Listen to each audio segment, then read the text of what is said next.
Hey, what's up, guys? So, Reed Young for PokerSprout.com here. We are going to be reviewing a member's hand today with the Share My Pair app.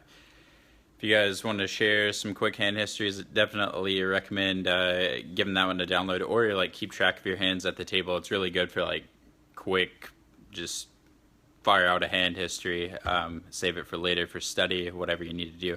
Definitely do that. So our member here has shown us a hand where he is started with 50 big blinds, and that's not because he's fishy, it's part of his bankroll strategy. We talked about that, and I think it's actually a good idea. He's playing 1-2 and buying in for $100. So 50 big blinds. He opens Jack 9 suited on the cutoff for $8. So I would have actually, or I'm sorry, we're on the hijack. So I would have actually made that $5 or $6 pre-flop because it's really not that hard to get in 50 big blinds, especially if you're expecting multi-way action. Jack 9 suited is a fine hand to open raise though, so no worries there. And we get 3-bet by the button, which happens, good players are going to do that fairly often. The small blind cold calls, which is kind of strange because the button's pretty much telegraphing he's pot committed, right? So he's made a very large size preflop relative to our 50 big blind stack as the hero. In other words, don't think he's bluffing. So small blind cold calls, which indicates a lot of strength. The big blind cold calls, which is mostly going to be a speculative type of holding. And I think once it comes back to us, we just have fantastic odds and we have a nice speculative hand. We don't really expect to be dominated by anyone unless they have like an overpair, which, obviously is potentially in the mix. But what's more important is we can flop a draw and hope to get it in with decent equity, even multi-way.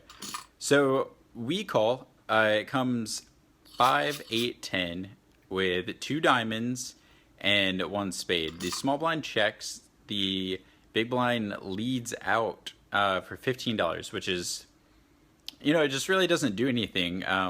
It sort of just allows everyone else to do what they were going to do otherwise. It doesn't force anyone to make any pot odds decisions that are close or incorrect. So not sure what he's thinking there. In this spot with our Jack 9, I like moving all in. We could do that with a number of hands, stronger hands, pairs of tens, some sets, some flush draws, straight draws like we have. The idea here, of course, is not to fold out something like pocket kings, but to fold out hands that could call this $15 bet profitably, that have and probably do beat us with a decent amount of equity. Stuff like ace king. Actually, the button player in this hand happens to have ace king. So jamming here would have been nice, and then, we're up against whatever the big blind might have. You might even fold to our raise, and that would be awesome, so we take it down without any risk. Or we get called, and we have good equity against a calling range, especially something that's speculative, and especially against a player who is bad enough to lead out for $15 into this huge pot. Makes no sense. So he's certainly not a good player. As played, we elect to call. So don't like that so much, but the button player calls, then the small blind calls.